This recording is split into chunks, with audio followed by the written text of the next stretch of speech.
What up, Flyboys? It's DisThunder from thefoosh.com. I got home a little early today and I wanted to make some content for you guys, but I don't have any new figures to show off at the moment. So I grabbed one of my favorite custom vehicles, naturally custom aircraft, and I feel like this one is a pretty good representation of the very enigmatic Cavalier Mustang. This roughly 1/12 scale vehicle can hold a pilot and an observer. Has two adjustable bucket seats inside the cockpit that can be moved around a little bit on a magnetic floor. The canopy obviously can be removed. I wish it could slide, but when I talk about what this thing's built off of, you'll understand why some of these features just aren't possible. So if you're interested at all, stick around. I will explain a little bit about what the Cavalier Mustang is and how I built this one. And if it's not of interest to you, that's okay. I will catch you on the next video, but I am kind of wondering what you're doing here. To make a long story short, the Cavalier Mustang is a further iteration of the mighty P-51 Mustang of World War II and Korea. It was an attempt made by some private companies back in the 50s to make executive transports and then COINTEL or counterinsurgency aircraft out of these older airframes. The final version of this was made by Piper Aircraft in the 70s and was listed as the PA-48 Enforcer. It lost out to the A-10 Thunderbolt in combat trials. Nobody could have seen that coming. But my version's kind of somewhere between. I think it's more Cavalier than Enforcer because it still has the Merlin engine instead of the turboprop. And the armament's a mix as well. I've got 4 50 caliber machine guns in the wings. I've got 4 bombs underneath. 2 of those hardpoints will actually drop the bombs. I'll show you how the little lever works here in a second. And I also have 2 rocket pods on there.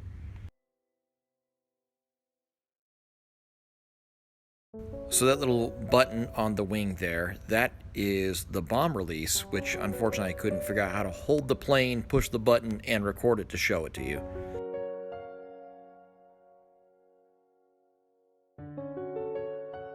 This vehicle started life as a Cavalier jet for the Action Man or G.I. Joe line, 12-inch line, in the 60s and 70s in the UK. It was basically a big injection molded tub that I have tacked a ton of shit on top of. The wings came from a 1/18 scale BBI Elite Force A-10 Thunderbolt. They used to sell them at Target. They were pretty cheap. Not too long ago, I added the wingtip tanks. Those were a pain in the ass. The engine cowling and exhaust came from a, I think it's a Park Flyer RC kit to make a P-51 Mustang.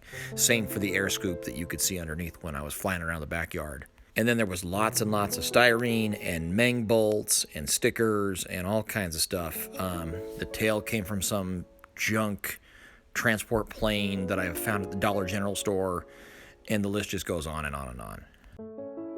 The only thing I hate about projects like this is now even the parts I used have become rare and expensive.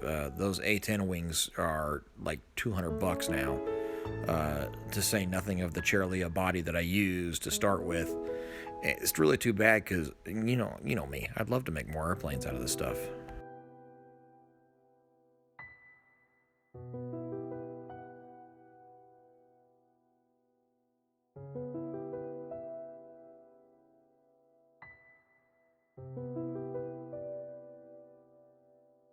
If you ever had the fortune or misfortune, depending how you look at it, of reading my stuff on the Foosh over the years, you might know that I'm a huge geek when it comes to stuff like liveries and markings and military roundels and that kind of thing. And when I first finished this plane, I actually had it painted in World War II colors with just the blue and white star and bar. And then later I updated it to this kind of generic flat gray color that would be super common for something, in the 60s or Vietnam era. Had this thing been adopted by the Air Force, it could have looked something like this. For those of you into aviation, that would make it somewhat like a Douglas 81 Skyraider had it ever come to pass. The modern equivalent would be something like a A29 Super Tucano, or if you play GTA 5, the Rogue. It's generally advised, though, if you do play GTA 5 online and you happen to play with Robo, have him sit in the back seat. So that's my Cavalier Mustang build in 112. If you found this all interesting or entertaining or intriguing, there are some articles on thefoosh.com that I wrote about 4 years ago detailing the builds and a couple other ones that I've done. And if you like, I could always do some videos on those other planes as well. In the meantime, thank you, and we'll talk again soon.